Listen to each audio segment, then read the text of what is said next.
Olá, sou a professora Cleane e vou lecionar a disciplina de Geografia para o sétimo ano do Colégio Emaús.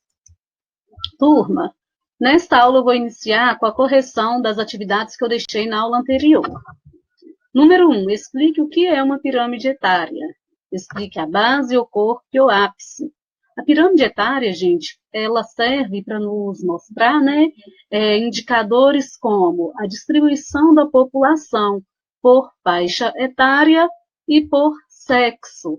A gente consegue perceber até quando a gente olha uma pirâmide etária. O próprio nome diz pirâmide etária, que vai da base até o topo. E na base dessa pirâmide, nós vamos ter a população jovem, corresponde à proporção de jovens que compõem a população de um país. É a população que ainda fará parte do mercado de trabalho. Essa população, gente, essa população jovem, né, que é a base da pirâmide, nós podemos analisar também como que está o crescimento populacional, se a taxa de natalidade ela está alta, se a taxa de natalidade está baixa, e se está tendo muitos nascimentos, né? Então, a base ela vai retratar esses dados para a gente. O corpo ele vai corresponder à proporção de adultos que compõem uma população. Quando a gente observa o corpo de uma pirâmide, a gente consegue verificar se essa população ela é uma população numerosa. Porque quando a gente percebe isso, a gente vai fazer um link, né, com a PE, que é a população economicamente ativa. Então, o corpo, gente, corresponde a essa mão de obra, né, a população economicamente ativa, que está ali no trabalho, na lida do dia a dia. Nós vamos entender daqui a pouco o que é essa população ativa, tá? E o ápice? O ápice corresponde à proporção de idosos de uma população. Serve para analisar a população que está saindo do mercado de trabalho. Serve também para analisar, gente, se essa população idosa ela está aumentando. Quando essa população idosa ela está aumentando, há indícios da melhoria em relação à saúde. Há indícios da melhoria no acesso à saúde, porque as pessoas elas estão vivendo mais, então a expectativa de vida ela está maior. A esperança de vida ao nascer, né, ela é maior. Como está a população de um país que apresenta base estreita? Ou seja, base estreita, então é a população de jovens. A base estreita indica que a taxa de natalidade ela está baixa, que o número de nascimentos está em queda, né? Consequentemente, vai refletir na taxa de fecundidade da mulher, ou seja, menos filhos por mulher. A população está passando por uma fase de transição demográfica. A população está crescendo menos. Há um aumento da população adulta e consequente aumento da população idosa. Quais são as consequências do envelhecimento populacional para um país? A gente tem que lembrar que quando a população de um país está predominantemente idosa, vai faltar mão de obra para o mercado, vai faltar mão de obra na PEA, né? A população economicamente ativa ela vai estar reduzida. Então, vai ser preciso investimentos, né, em tecnologia para suprir a demanda do mercado.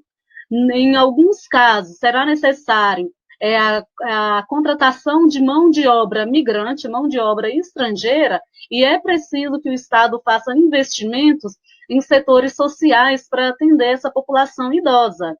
Saúde, lazer, né, dentre outros.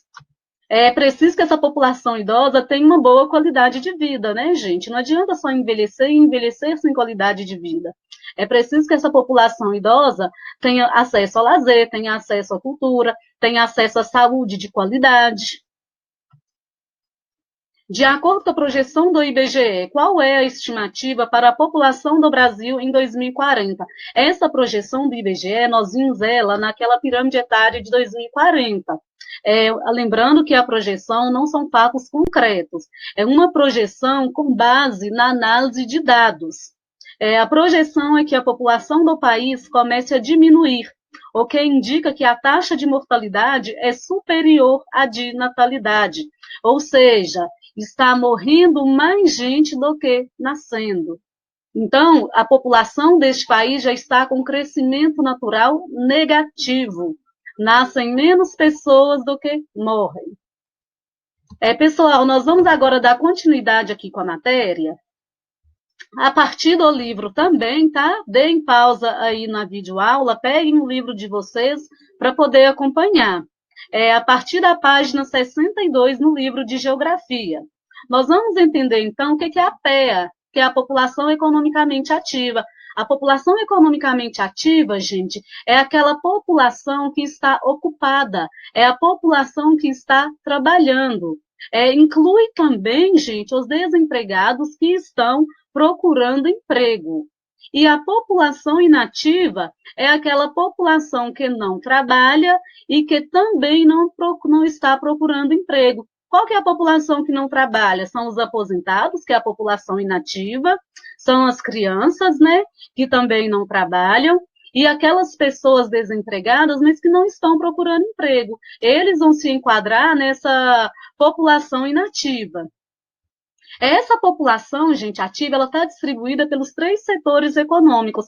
Quais são esses 3 setores econômicos? O setor primário, né, que inclui todas as pessoas que trabalham nas atividades primárias. Deixa eu grifar aqui para vocês. Setor primário, desde a produção agrícola até o extrativismo, tá? O setor secundário. Setor secundário é o setor de indústria e de construção. E o setor terciário. O setor terciário, gente, ele engloba o setor de serviços. Ele inclui todos os tipos de serviço: professor, médico, advogado, banqueiro, comerciante, lojista, advogado, setor público. Inclui todos aqueles setores que não se enquadram no primário e no secundário. Se o primário é a produção agrícola, é a pecuária, é o extrativismo, o secundário é indústrias e construção, o terciário é o que sobrou, é todo o resto que sobrou. É design, arquitetura. Todas essas profissões vão se enquadrar no setor de serviços, ou setor terciário. O primário ele está relacionado, né, ao espaço rural, mas o industrial também, gente, está relacionado ao espaço rural. A gente tem que conseguir entender, hoje no Brasil principalmente, em relação ao agronegócio, né? O agronegócio, gente, ele permite que as indústrias elas se instalem, né, próximo às áreas rurais, próximo aos grandes centros de produção agrícola. O setor secundário e terciário, principalmente nos centros urbanos, nas cidades. O setor primário, gente, nos países que não possuem um alto nível de industrialização, ele predomina nesses países. Agora, aqueles países que estão se industrializando e que possuem uma industrialização mais avançada, vai predominar o setor de serviços, ou seja, o setor terciário. À medida, gente, que o país ele vai aumentando o seu nível industrial, o seu nível tecnológico, a participação das pessoas no setor primário e no setor secundário tende a cair, enquanto que a do setor terciário tende a aumentar. Vamos entender isso. Vamos fazer análise de alguns dados primeiro. Segundo dados do IBGE, relativos a 2017, a PEA do Brasil era de 104,4 milhões de pessoas, o que correspondia a 50,4% da população. Lembrando que a PEA é a população economicamente ativa, é a população que está trabalhando, ou seja, a população ocupada e aquela população desempregada, mas que está procurando emprego. Desse total de 104,4 milhões, 92,1 milhões estavam efetivamente trabalhando e 12,3 milhões estavam desempregados. Atualmente, gente, no Brasil, nós temos uma faixa de 12,7 milhões de pessoas desempregadas. Ou seja, a taxa de desemprego naquele ano era de 11,8%. Essa taxa, ela mede a porcentagem da PEA. Da PEA quer dizer porcentagem da população economicamente ativa, e não da população total do país. Vamos fazer a análise aqui dessa tabela aqui para a gente entender a distribuição da população nos setores econômicos. De 1976 a 2016. No setor primário, tinha a distribuição da população ocupada, né, contava com 36,2% da mão de obra da população ocupada. O setor terciário contava com 40,6%. Observem a mudança de 1976 para 2016. O setor primário, em 2016, contava com 9,9% da população ativa, da PEA, enquanto que o setor terciário contava com 69,3% da mão de obra da população ativa, da população ocupada. Por que que isso acontece, gente? Porque que há uma redução da população ocupada no setor primário e um aumento no setor terciário. A gente tem que entender que o mundo ele passou e está passando por muitas mudanças tecnológicas. Então, a tecnologia, esses avanços tecnológicos, né, vão influenciar na distribuição da população ocupada. Mas como assim? Esses avanços tecnológicos vão permitir que no campo o maquinário, né, substitua a mão de obra humana. Então, onde demandava muita mão de obra humana, agora não é tão necessário assim. Então, hoje em dia, o setor primário, principalmente, ele vem contando com uma grande modernização, que é a modernização do campo. Não quer dizer, gente, que a produção do setor primário diminuiu. Não, somente a mão de obra humana que foi reduzida. Observem, há um declínio da população nas atividades primárias. Isso não significa que esse setor venha produzindo menos, mas que há progressiva mecanização das atividades, principalmente na agropecuária, que aumentou sua produção com menos mão de obra. E apesar dessa diminuição, gente, a agropecuária brasileira ainda emprega grande parcela da população, tá? E contribui muito para as exportações do país. Como nós vimos também nessa tabela, o setor secundário também, observem que ele sofreu uma redução. De 1976 era 23,2% e passou para 20,8% em 2016. O que aconteceu, então, para o setor industrial, para o setor de construções, perder parte dessa população ocupada? Também está relacionado ao processo de modernização, mas tem um outro fator também, a informalidade, né? O trabalho informal, que nós vamos entender daqui a pouquinho. Vamos analisar alguns dados. Também o setor secundário sofreu uma queda relativa nessas décadas, passando de 23,2% em 1976 para 20,8% em 2016, o que também se deve a que a modernização industrial, com a mecanização ou robotização das tarefas, pelo menos em alguns setores. Essa queda percentual dos trabalhadores na indústria só não foi maior porque as estatísticas incluem no setor secundário os empregados na construção civil. E tal como acontece, né, gente, em todos os países do mundo, como eu falei para vocês, à medida que o país ele vai se industrializando, o setor terciário ele vai se expandindo. Esse é um panorama, né, característico de um país que está se industrializando e que vem ampliando a sua mecanização no setor primário e no setor secundário. Apesar, gente, de o Brasil estar em constante processo, né, de modernização, apesar do setor terciário estar em constante processo de expansão, de modernização, de avanço técnico, muitas empresas não conseguem acompanhar essa modernização. O que vai acontecer? Então, essas empresas elas vão utilizar uma mão de obra com baixa qualificação. E nesses casos, nós vamos perceber muitos trabalhadores no setor informal. O que é o setor informal, gente? São aquelas pessoas que trabalham e não têm a carteira assinada, que não têm os seus direitos trabalhistas reconhecidos pela empresa. Um outro fator também que vai contribuir, gente, para o aumento do desemprego no Brasil é a terceirização. Nós vamos ver daqui a pouquinho o que é isso.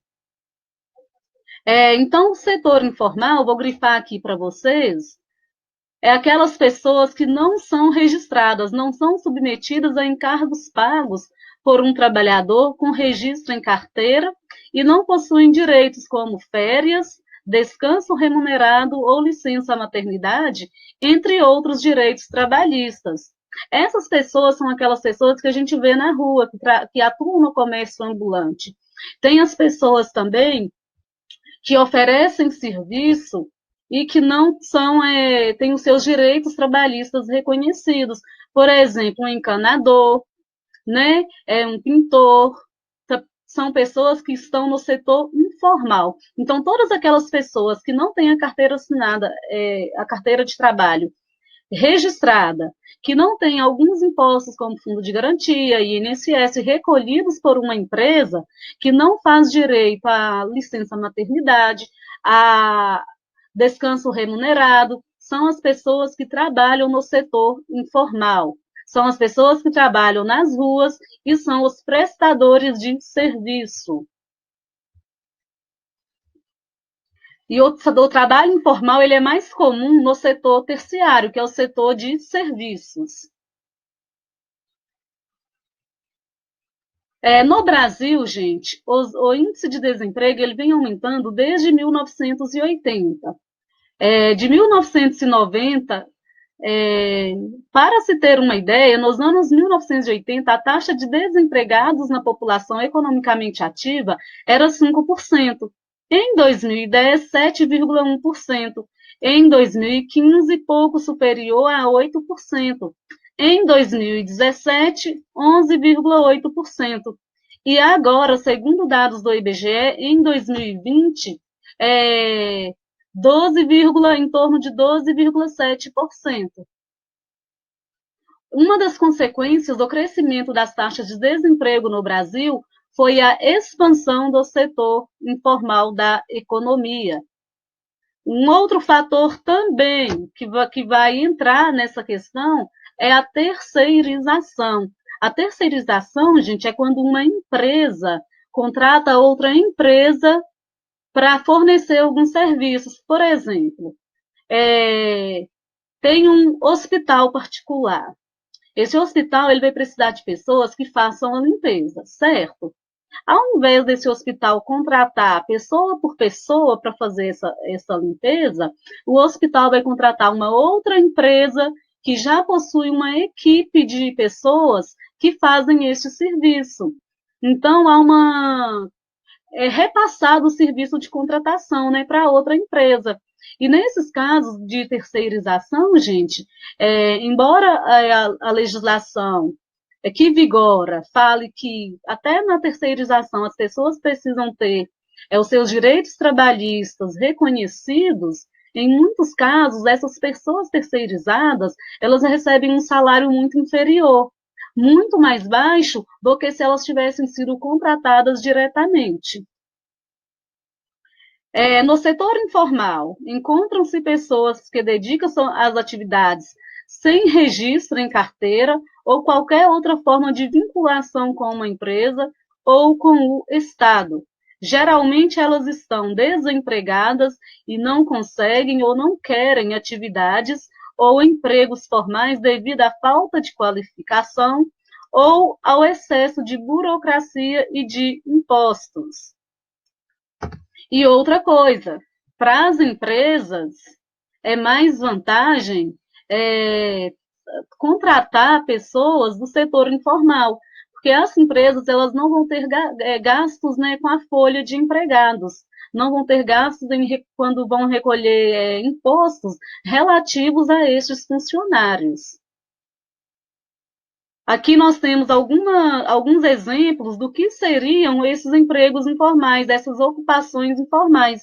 Vendedores de sanduíche ou doces, motoristas de aplicativos, o Uber, né, que a gente utiliza muito, inclusive, vendedores de comércio nas ruas, prestadores de serviços elétricos, hidráulicos e construção, professores de idiomas e tradutores autônomos, empregados domésticos não registrados, dentre outros. Como eu falei para vocês, a terceirização ela contribui para expandir o setor informal e para aumentar o desemprego em um país. É uma forma, como eu falei para vocês, de as empresas reduzir gastos com funcionários registrados. Como eu falei para vocês, vamos imaginar um exemplo aqui no livro. Imagine que uma escola, em vez de ter um departamento próprio com funcionários registrados como faxineiros para fazer a limpeza das salas de aula, contrate os serviços de uma empresa que preste esse serviço. A redução de custos se dá porque os gastos efetivos com os funcionários registrados em carteira incluem vários impostos, enquanto o valor pago à empresa prestadora de serviço é menor. E apesar, gente, do Brasil ter aumentado a sua porcentagem de desempregados, a arrecadação de impostos do Brasil ela vem aumentando nos últimos anos. O PIB ele vem aumentando. Nas últimas décadas, era 17,4% em 2060, 28% em 1990. Em 2017, já atingia 34% a arrecadação de impostos no Brasil. Qual que é o problema disso? Assim como vários países europeus, como Dinamarca, Suécia ou Alemanha, o Brasil é um dos países que possui uma das maiores cargas tributárias do mundo. Mas, diferentemente desses países, esses impostos eles não são convertidos em benefícios para a sociedade, em serviços que vão beneficiar a sociedade. Um outro fator também, gente, é que o imposto ele é cobrado da mesma maneira para uma pessoa que recebe, vamos colocar, 20 mil reais e para uma pessoa que recebe R$ 1.000. Como assim? Vou dar um exemplo para vocês. Quando a gente compra uma caixa de leite, vamos imaginar que a caixa de leite custe R$ 3,50. Dá um exemplo. Uma pessoa que ganha R$ 1.200 vai pagar a mesma quantidade de imposto nessa caixa de leite que uma pessoa que ganhe R$ 20.000. Então, há uma forma irregular de tributação também. E isso pesa mais, gente, essa tributação, ela pesa mais para as pessoas que recebem uma remuneração mais baixa. E essa carga tributária, né, ela vai influenciar, inclusive, no padrão de vida das pessoas. Então, como eu falei para vocês, países como Dinamarca, Suécia ou Alemanha também possuem uma carga tributária excessiva. Mas diferente do Brasil, né, parte desses impostos, ou a maioria deles, é convertida em benefícios para a população. A economia brasileira ela cresceu pouco desde os anos de 1980 até aproximadamente o início deste século e passou por uma recessão. Ela não gerou empregos numa proporção suficiente para ocupar as gerações que ingressam no mercado de trabalho. Mas, além disso, gente, tem outro fator também. As empresas elas acabam demitindo, né, aqueles funcionários mais experientes, porque esses funcionários mais experientes, eles recebem um salário mais alto. Então, as empresas acabam demitindo esses funcionários e contratando pessoas mais jovens que vão se sujeitar a receber um salário menor, que são aquelas pessoas menos experientes, que vão entrar no mercado de trabalho para adquirir experiência. Então, embora o Brasil tenha um grande número de desempregados, a população que possui 45 anos de idade ou mais também está uma grande dificuldade para conseguir uma recolocação no mercado de trabalho. E a gente tem que considerar ainda o fator técnico, né? Os jovens atualmente, eles têm mais facilidade com a tecnologia. Então, as empresas estão visando também esses jovens por conta disso. Nesse parágrafo aqui está trazendo para a gente o seguinte, que a expansão de trabalhadores brasileiros no setor informal decorre de várias causas. Uma delas, como já vimos, é a eliminação de empregos formais por conta da robotização, da informatização e da terceirização. Outra causa é o pequeno desempenho da economia formal. que não vem gerando empregos suficientes. Como eu falei para vocês, também grande parte desses trabalhos exige pessoas com qualificação. E nós já vimos na aula anterior que a maioria dessas pessoas não se qualificam, porque não tem condições de acesso à universidade. E acabam, inclusive, gente, deixando de ocupar um cargo que pode trazer um salário melhor, um salário maior. Então, a falta de qualificação também é um problema para a geração de emprego e para a ocupação de cargos mais remunerados, com uma remuneração mais alta. Gente, vamos finalizar por aqui a nossa aula. Façam anotações no caderno, tá? Dos tópicos mais importantes dessa aula. É importante porque tem muitos detalhes, tá bom? Como atividades para vocês fazerem, será as páginas 65, 66 e 68 do livro. Façam com bastante atenção, assistam a videoaula novamente e não se esqueçam de anotar as principais informações. Bons estudos para vocês, até a próxima aula e lembrem-se, juntos no caminho certo.